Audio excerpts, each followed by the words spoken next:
This video has 3 chapters. Chapter 1. Black foster brother provides Governor Gavin Newsom an indelible experience. Chapter 2. Legalizing marijuana is about social justice plus. Chapter 3. Not about pot for potholes, city revenue. Chapter 1. 16th birthday. His foster brother was enjoying a gift sent hidden in a pillowcase. It was an indelible experience, one that put him in a state of panic. Celebrating his 16th birthday with his friends, his foster brother was smoking marijuana. We were a foster family growing up, and we brought in other folks in the community. And I had a foster brother, I'll never forget. I walked in on him and some others of his friends that were smoking marijuana, and I literally panicked. And it was that indelible experience that literally shifted the trajectory of consciousness for me. Honestly, probably connects a lot of dots of why I'm sitting here in front of you. But interesting that you, then became such a big advocate. For one reason, yeah. Social justice. Yeah. Because of that experience. Here's an African-American foster brother that was in and out of the criminal justice system, a perpetuation of the war on drugs. And at the end of the day, the cannabis legalization was about recognizing this fact. The war on drugs has been an abject failure. It's been a war on poor people and people of color. Chapter 2. Social justice plus.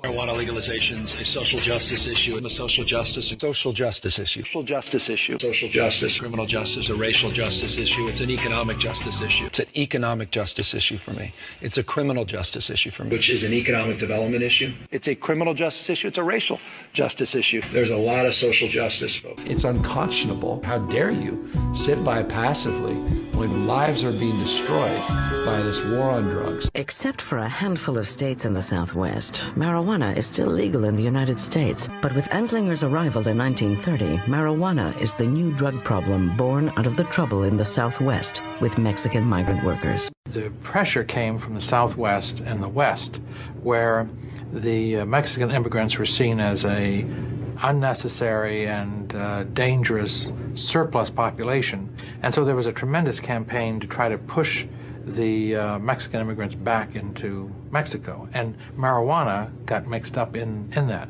because there was no question that they grew marijuana and smoked marijuana. In 1931, Mexican repatriation becomes law.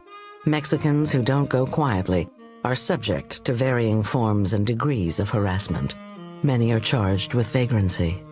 Others are arrested for violation of new state marijuana laws, laws that are often an excuse to drive Mexicans out of the country. The discrimination they encouraged was evident in real numbers. In the first full year after the Marijuana Tax Act was passed, black people were about 3 times more likely to be arrested for violating narcotic drug laws than whites. And Mexicans were nearly 9 times more likely to be arrested for the same charge. Chapter 3. No pot for potholes. What about the possibility of taxes getting too high? I mean, we've got every city and county wants to layer on, they want to, pot for potholes. And that's why we don't want pot for potholes. That's why I began the conversation. We began our report saying this is not about California's next gold rush. If this is about local government plugging their gaps, we think that's a mistake. And by the way, personally, I will happily engage and participate in that public discourse of opposition if that's the intent. If this is about generating money to solve all your problems, count me out. To the extent there is taxation, that money we believe should go in certain categories, certain areas that are traditionally underfunded, particularly drug and alcohol treatment programs, mental health, behavioral health programs, preschool, after-school programs, focusing on children and youth, public safety.